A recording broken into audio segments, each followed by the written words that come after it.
让我们一起来领受上帝的话，记载在旧约圣经申命记第8章1至10节。申命记第8章1到10节，和本圣经227页，其他版本请看荧幕。我今日所吩咐的一切诫命，你们要谨守遵行，好叫你们存活，人数增多，且进去得耶和华向你们列祖起誓应许的那地。你也要纪念耶和华你的神在旷野引导你这40年，是要苦练你，试验你，要知道你心内如何，肯守他的诫命不肯。他苦练你，任你饥饿，将你和你列祖所不认识的玛纳赐给你吃，使你知道人活着不是单靠食物，乃是靠耶和华口里所出的一切话。这40年，你的衣服没有穿破，你的脚也没有肿。你当心里思想耶和华你神管教你，好像人管教儿子一样。你要谨守耶和华你神的诫命，遵行他的道，敬畏他，因为耶和华你神领你进入美地，那地有河，有泉，有源，从山谷中流出水来。那地有小麦、大麦、葡萄树、无花果树、石榴树、橄榄树和蜜。你在那地不缺食物，一无所缺。那地的石头是铁，山内可以挖铜。你吃的饱足，就要称颂耶和华你的神，因他将那美地赐给你了。以上。这时我们要请本堂陈牧师来讲道。陈牧师是迦南教会第2任团队的牧师，所要讲到的题目是旷野的磨练。旷野的磨练。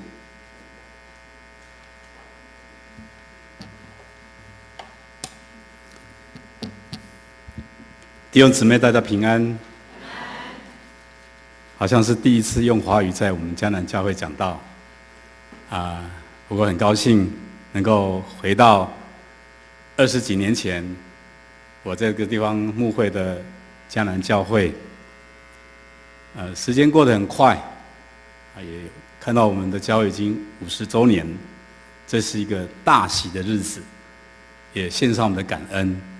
那今天在我讲到之前，我要先来演奏2首的诗歌，希望能够来荣耀我们的神。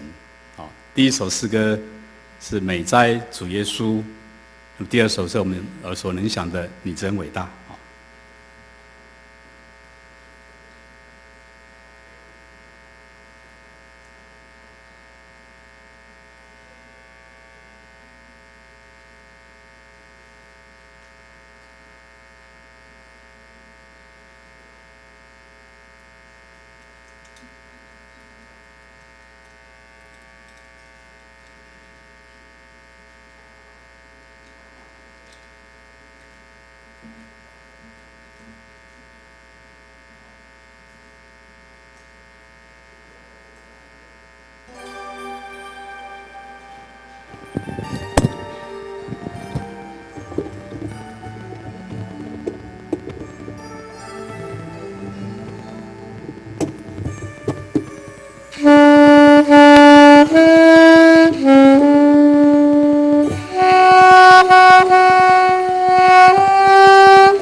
果会唱，彼此跟着唱哈。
愿一切荣耀都归于我们天上的神。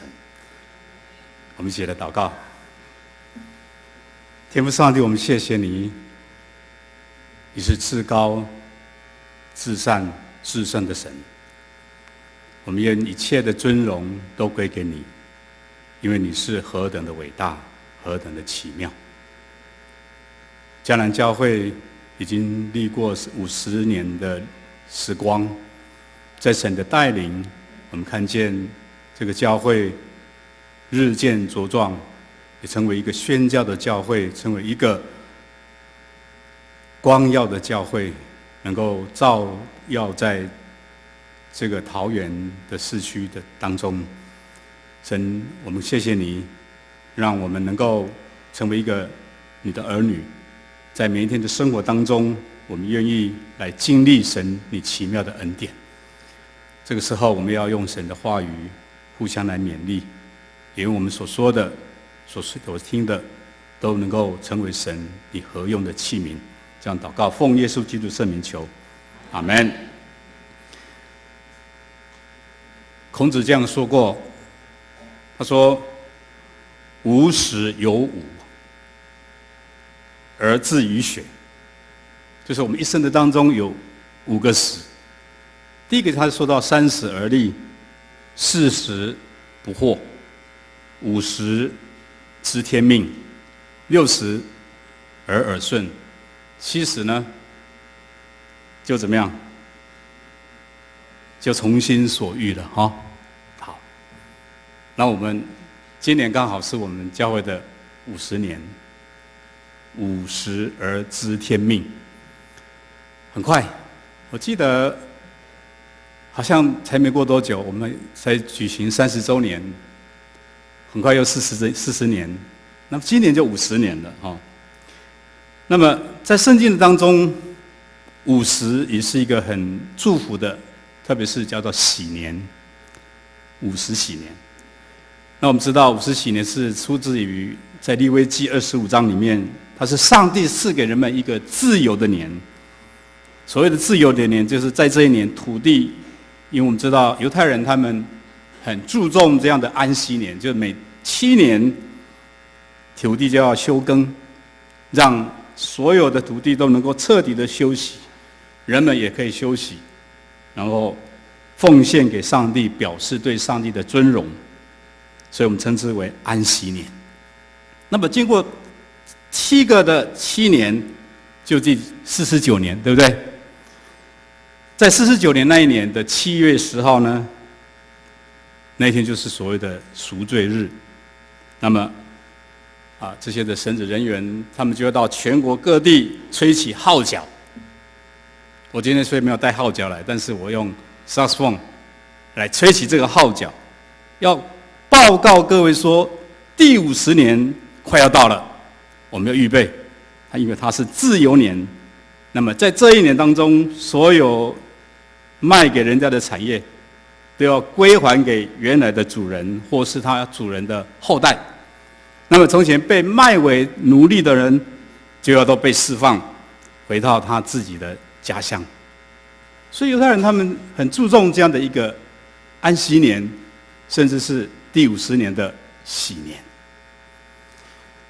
那我也很高兴，在这50年当中，我能够在1988年到1991年，虽然只有短短的3年，我来到我们迦南教会，成为当时的团队牧会的当中的一位的牧师。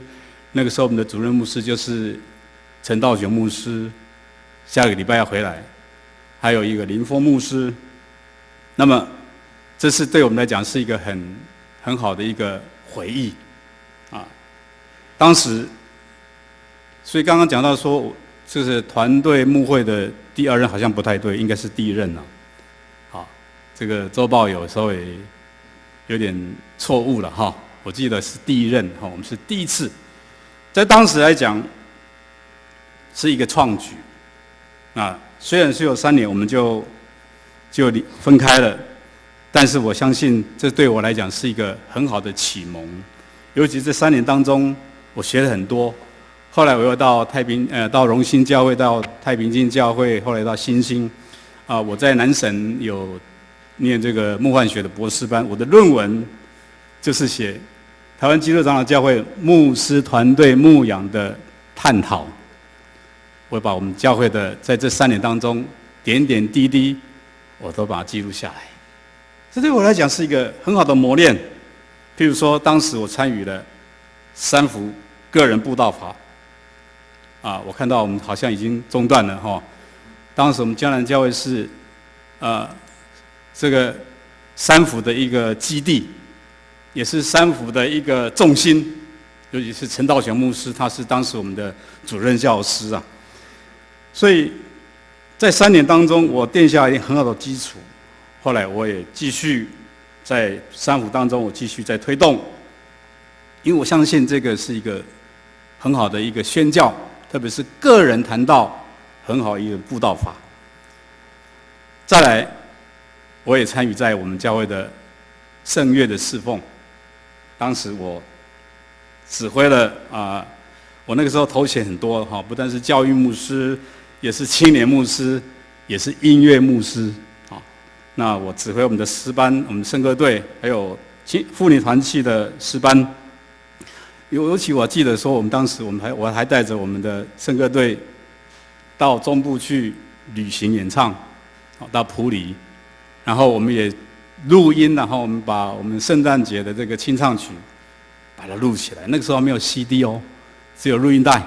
好，那我还记得嘉谦现在当艺人歌星，我这当时就慧眼识英雄这个女孩子声音很好，我就请她独唱，特别是欧斗的这一段这个部分，所以都很好的一个回忆。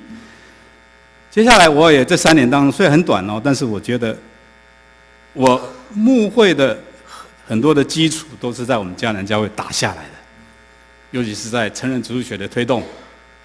那个时候还没有，我们就开始成立从课程的设计，还有老师的邀请、招收学生这样的一个作业因为我觉得成人主日学对信徒来讲是一个很重要的一个造就的工程。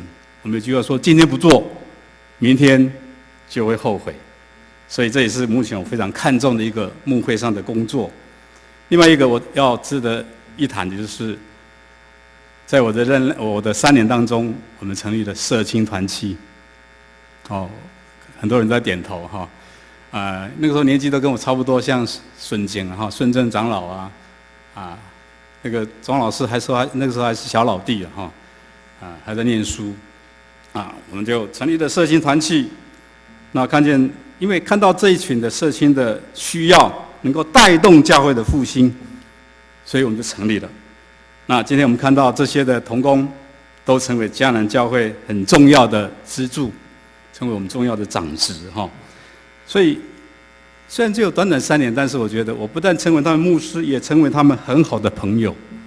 所以我常常就像保罗，他对腓立比教会的信徒这样说：“我每逢想念你们的时候，就感谢我的上帝。”今天我们能够再一次看到神的恩典，我们也看到犹太人当初摩西带领他们出埃及的时候，他们也经过旷野。我记得在40周年的时候，教会好像有跟我邀稿我写的这个题目就是旷野的磨练不过好像我没有拿到那个特刊不晓得有没有放进去了等一下再跟宗义长老要一本所以我就想到说，这个题目我可以再拿出来用，当然内容不一样了我们今年是50年，那么我们看到刚刚所读的经文里面，摩西他领受神对他的一个呼召，神也再一次让他知道，我为什么要选召这一群所谓的乌合之众来侍奉他。出埃及就是要进哪里？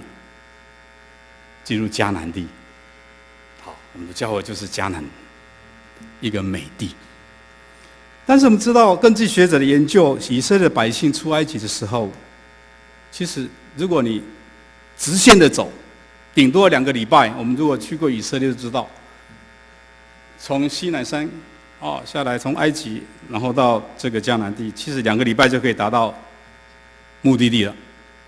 但是他们为什么在旷野要漂流几年？40年，为什么需要这么长的时间？刚我们读的圣经第8章的第2节，他这样说：你也要纪念耶和华你的神，在旷野引导你。这40年是要苦练你、试验你，要知道你心内如何，肯守他的诫命不肯。好，所以我们看到神让这一群的以色列百姓在这个旷野当中这样的漂流。你想想看，我们常常会出外去旅行，可能第1个礼拜觉得很好玩，2个礼拜以后呢，你就觉得说，我们好像一个客旅，对不对？居无定所，每天就是住不一样的地方。出外旅行还可以住饭店呢。你想想看，如果说你在旷野的当中，在山上，或是在一个荒郊野地，你能够度过2个礼拜吗？不要说40年了，2个礼拜你就受不了了。但是你看，为什么神要让他们在40年的当中在旷野来漂流？上帝告诉他们说：“我是要苦练你，试验你，要知道你心内如何，你的内心如何，是不是肯守我的诫命？不肯。这个很重要。我们知道，旷野就是上帝试验、训练他的百姓的一个场所。他要让他所爱的子民成为忠贞的百姓、顺服的百姓。因为我们知道，以色列百姓出埃及的时候是一群乌合之众，很凌乱，没有生活的伦理，因为他们本来就是当奴隶。那讲奴才还行，奴隶是什么？唯命是从。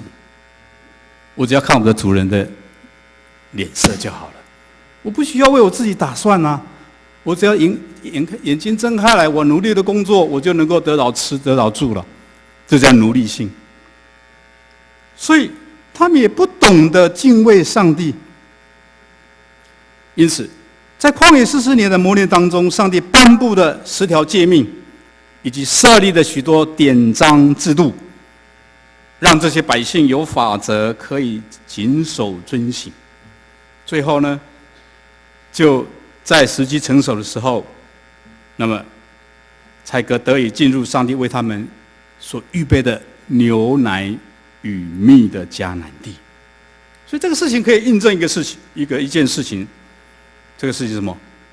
唯有经历旷野，而且胜过考验的人，才能够享受施恩赐福的甘甜。那么，对今天来说，这一段的经文在告诉我们什么？这是一个历史。我们读圣经的时候，就像早上徐牧师带领我们读圣经，我们看到好像这时候以前他们以色列人他们的生活，讲到皮肤病怎么治疗。那今天这么古远的事情，对我们现在的基督徒来讲，有什么样的启示？我们读经，我们听到的时候，就是要回到我们的现况来。我们要问我们自己：今天你我的旷野在什么地方？你有遇过你的旷野吗？可我们如果去过以色列，你就知道那个旷野是一无边际啊，没有任何的树木，没有草地，是一片的沙漠，很就是石头凌乱。有看到一个甘泉，我们就是荒漠甘泉，哇，那是一个绿洲，你会觉得哇不得了。这是我们居住在宝岛台湾没办法感受得到的。所以今天来讲，你的旷野在哪里？你有遇到旷野吗？我们可以这样讲说，旷野是一个绝望、枯干、缺乏又孤单，因为你得不到帮助，是一个虚空的景象。你会觉得你迷失了方向，你会觉得你的内心深处的犯罪也许多的黑暗，虽然没有人知道，不为人知，但是这些事情在你的心里面隐隐作痛，以至于你就跌倒了，好像一蹶不振，无法爬起来。而且常常有撒旦魔鬼千变万化来攻击你，来折磨你，让你好像要放弃一切的成就你的信仰。换句话说，旷野就是人生心灵肉体挣扎煎熬的心路历程。比如说在我们的信仰上，我们知道上帝爱我，上帝有没有爱你？有没有？阿们。不然我们今天不会坐在这里啊。我们深知道我们这个信仰是真实的，我们知道有一位真神，他爱我爱你，爱我们世上每一个人。然后我们也想到说，我也尽力的在教会侍奉。可是你会遇到苦难吗？会不会？会哦，有时候比不信主的人还怎么样？还更多哎。你会觉得说，主啊，我都已经这么的热心侍奉你，这么的爱你，你也这么爱我，为什么你让我遇到我不能接受的这样的一个苦痛？你会问神。有时候不是你自己，也会临到你的家人，你有许多的疑问。神啊，你到底是真的还是假的？各位，你有没有真正的去经历神，遇见他？耶稣告诉我们，在世上你没有苦难，对不对？圣经有没有这样记载？耶稣有没有告诉你们来信我，我就给你们一切都 OK， 都平安，都没有问题，都不会遇到失败。他明明的告诉我，我实实在在告诉你们，在世上你没有苦难。但是他后面讲什么？你们可以放心，因为我已经胜过这个世界。我所赐给你们的平安，不是世人所给你们的平安。所以我们有依靠，我们有平安。在信仰上，我们遇到这样的旷野，也就是说，我们可能跌到谷底，我们爬不起来。可能在婚姻上，你还没有找到合适的对象，有人已经30几、40几，甚至50几。我昨天碰到一个同工，在总会服侍的一个同工，我都以为他结婚了。我们昨天一起开会，不要讲他名字啊。我说：“哎，你几个小孩了？”他说：“牧师，我还没结婚，还没找到对象。”我说：“啊，你这么优秀。”以前我很早就认识他，念大学的时候，我那时候知道你不是一个女朋友吗？我以为你早就结婚了。说没有，已经分手了。他的感情也空白了很久。可是他也觉得说，他顺其自然，反而没有家累，让他能够在服事上更全力的冲刺。好，这个可能对他来讲，他还没找到合适的对象，或是说已经结婚了，是不是结婚了一切都美满了呢？在座我们这些的夫妻，没有吵过架的请举手。没有？有没有？大家都没有举手，对不对？表示你们都吵过架，有没有？吵架好不好？好不好？好哦。哦，有建设性的啦的吵架是好的，不要吵到最后怎么样？离婚了，分开了，破碎了。我们看到很多我们台湾的离婚率是很高啊。常常一个理由就是什么？个性不合，对不对？个性不合，你婚前就知道了啊，怎么婚后才发现说啊，我把酒什么搞掉呢？没有看清楚。好，这是我们的旷野。可能在工作上，有人当老板，你觉得老板好不好当？压力很大哎。你如果开工厂，要开业绩哎，要有订单呐。如果开工厂要有订单呐，如果订单有，可是不能如期的出货，你也是很烦恼哎，对不对？或是你当人家的新员工，也是担心啊，不景气啊，被裁员啊。现在年轻人找工作很难找呢，都几 K，20K，都已经回到几十年前的那种境况。工作压力大到无法胜任啊，你知道吗？我小女儿现在在工作了，她常常把工作带回来，这叫加班。我问她说：“没有加班费？”没有啊，我们这是绩效的，你要把工作完成啊。在公司没办法完成，就带回家来。放假了，他常常因为他做企划，常常用脑去思考，压力大到有时候他全身酸痛啊，又要去给人家这个整急一下，很辛苦。各位，这是我们的旷野。可能在身体上，你突然发现，你身体一摸，有一个硬块。去检查肿瘤，然后发现好像第几期了，哇！你的人生好像变成什么黑白了，亮起红灯来，或是你已经失去健康，卧病在床很久很久了。有人是天生残障，或是你要长期吃药，慢性病像高血压、糖尿病等等。各位，这都是我们的旷野啊！这样讲起来，我们有没有我们的旷野？有，我们旷野很多啊，从信仰、从婚姻、从我们的工作、从我们的身体，我们都会碰到我们的旷野。可是这些旷野对我们来讲，神为什么让我们经历？为什么上帝要让他的百姓有旷野的经历？因为我们知道，神所爱的，他必操练。在旧约当中，神让他的百姓在埃及做奴隶几年？400年呢，好几代的人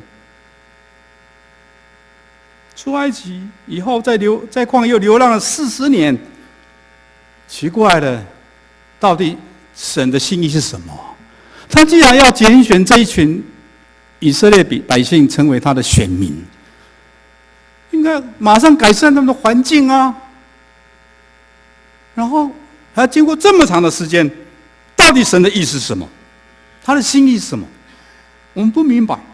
但是我想原因很多，其中一项乃是训练，就是刚刚我们读的经文第2节里面讲到了，是要苦练你、试验你，教导百姓成为上帝选民该有的品格。所以我们看到神是用许多的苦心与耐心呢。今天我们确信台湾人民是神所爱的，对不对？台湾人是不是上帝所爱的？当然是啊。我要说，这是上帝引导我们在旷野中的一个考验。虽然台湾也在这400年来400多年来，我们很像以色列百姓一样，我们也经历过外权的统治迫害，有没有？从清朝、荷兰，然后日本，到国民党时代，到现在国民党是不是也在压制我们？虽然看起来我们好像很自由了，我们看到我们没有自主，我们还是在旷野在漂流啊。所以借着圣经在我们的信仰当中，我要说，这是上帝引导我们在旷野中的考验，要将台湾人那种奴隶性去除啊。以前我们常常听到老一辈的人常常讲啊，三面人惯都赶快呢，有没有？有没有听过这样的话？啊，谁当总统都一样了，只要我有饭吃就好了。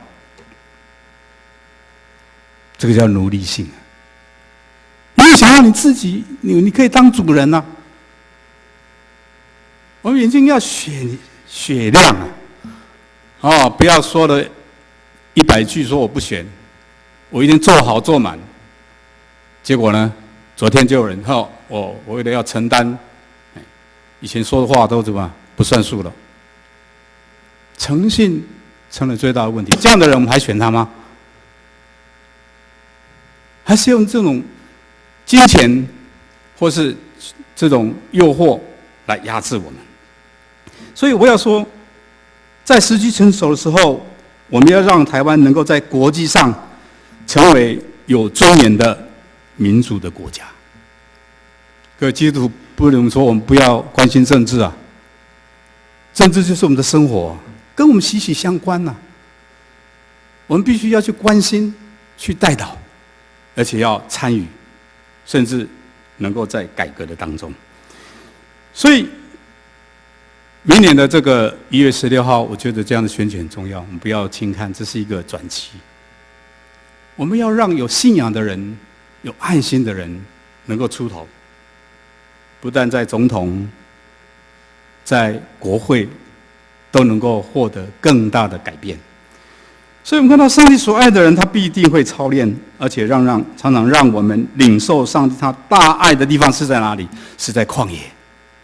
那些得到上帝高某的，要成为属灵领袖，以及成为神所用的器皿，坚定的人，都必须经过旷野的操练了。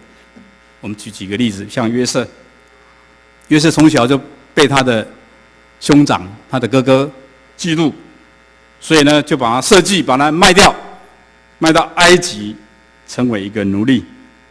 后来他在法老的这个护卫长波提法的家中，被他的祖母引诱，然后引诱不成，又诬告他，下到监狱里面去。好，这段圣经我们都很熟。可是因为耶和华与他同在，他没有离开神，他坚定的信靠神，最后他能够成为法老王的宰相。他经过这样的磨练，他能够成为神所重用的器皿。再我们看摩西被差遣去领导百姓出埃及之前，他也先经历40年在旷野的生活，才有能力去承担艰难与困苦。这个是很重要的一个磨练。我们看到保罗也是一样啊，保罗他被呼召成为主的福音的使者之前，他有3年的时间在阿拉伯的旷野灵修的经历。所以在座每一位我们的长辈，我们回想我们的过去，可能你有很大的成就，不是你现在的工作、你的事业或儿女的都已经出人头地的。我们常想，这是我们的一个辛苦的岁月经历过了，付出的许多的心血，我们得到了。所以，当我们在羡慕一个人的成功的时候，不要忘记了他背后的努力，以及在旷野过程那般的艰辛的历练，成功绝非偶然的。就像一个得到金牌的选手，你知道他用多少时间去锻炼吗？不要看他能够得到第1名，他是用很多的心血。一个出名的音乐家，你知道他投资多少时间、多少的金钱、多少的努力去栽培吗？很辛苦啊！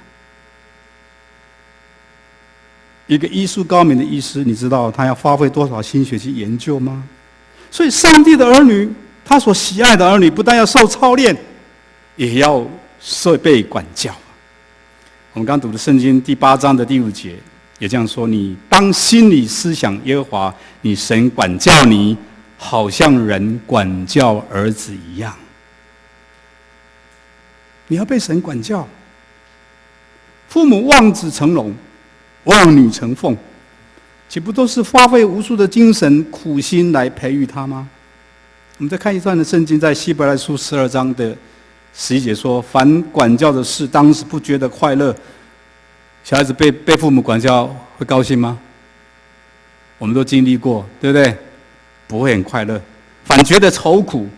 后来却为那经验过的人结出平安的果子，就是义，公义的义。同样的，一个能让上帝使用的基督徒，或是一个属灵的领袖，他也必定在身心灵各方面受操练、造就以及管教。所以，旷野艰辛的路程是每一个人必须要经历的。为什么上帝要让百姓有旷野的这个磨练？就是要让他的选民有更成熟的品格来侍奉他。你没有经过这样的磨练，你怎么来侍奉神？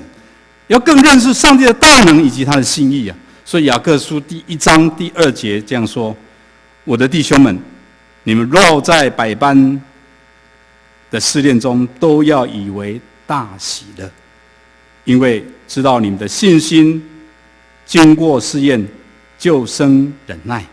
但忍耐也当成功，使你们成全完备，毫无欠缺。”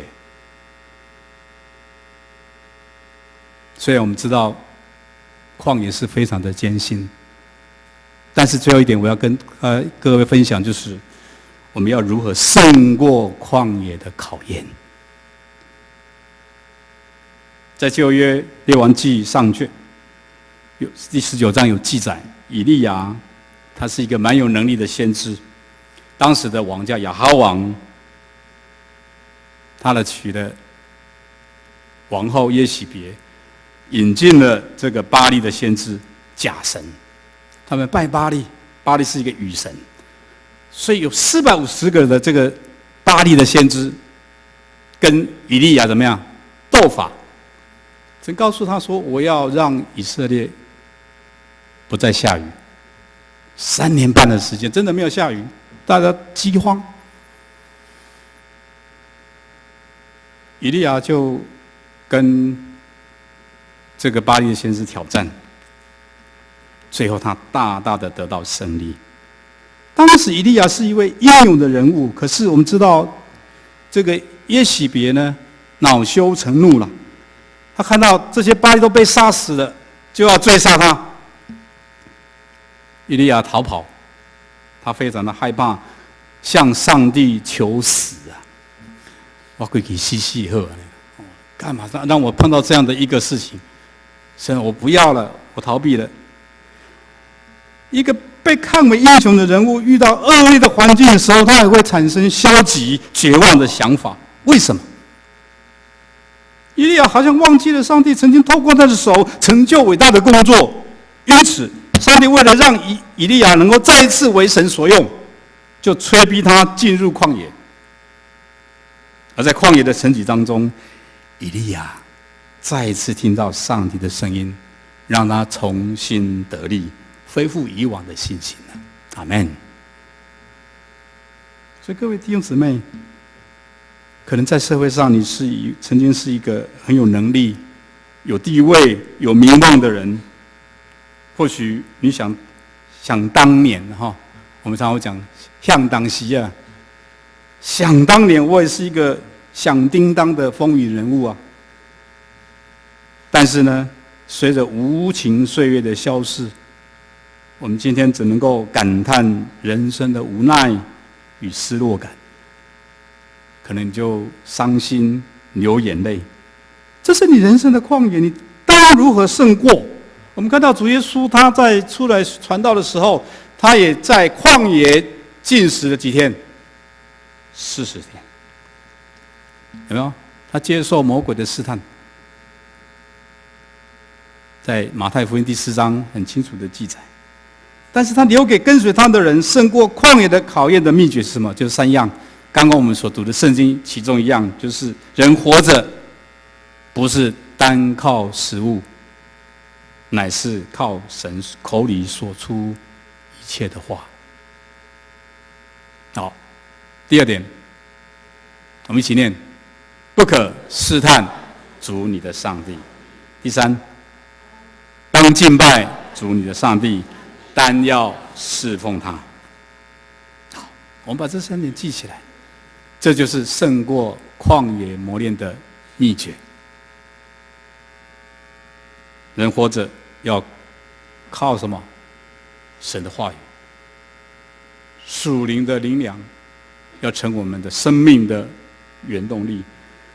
不要试探主你的上帝，然后单单敬拜他，侍奉他，敬拜他。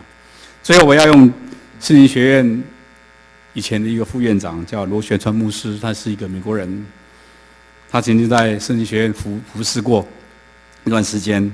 他有写一本书叫做《旷野的经历》，其中有一段话，他这样说：“他说，旷野之路实在可怕，并非你所遭遇的事都会安然度过哦，不一定哦。因为在旷野里面充满了危险，充满了陷阱。当上帝沉默不语，或是收回他的同在的时候，更应当催逼我们跪下来，自我省察。是不是你有得罪了神？是不是你有犯错？唯有真实的认罪，谦卑在上帝的面前，才能够重新开启我们属灵的耳朵，听到上帝的声音，而恢复我们跟上帝亲密的关系。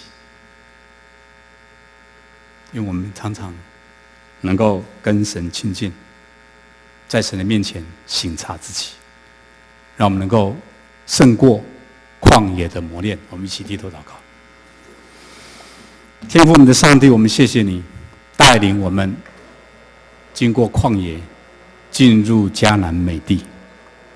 我们知道我们的人生就是一个旷野，是神你要磨练我们、训练我们、管教我们的地方。我们要勇敢来承受，喜乐的面对，因为我们知道这些都是对我们有益的。我们谢谢主，让迦南教会能够经过40年、50年这样漫长的岁月，虽然是一个半个世纪，但我们要忘记背后，努力面前，向着标杆来直跑。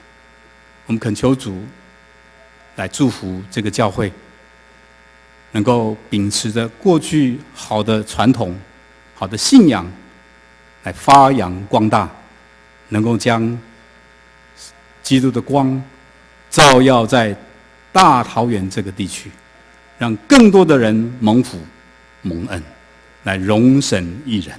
我们将祷告，奉耶稣基督圣名。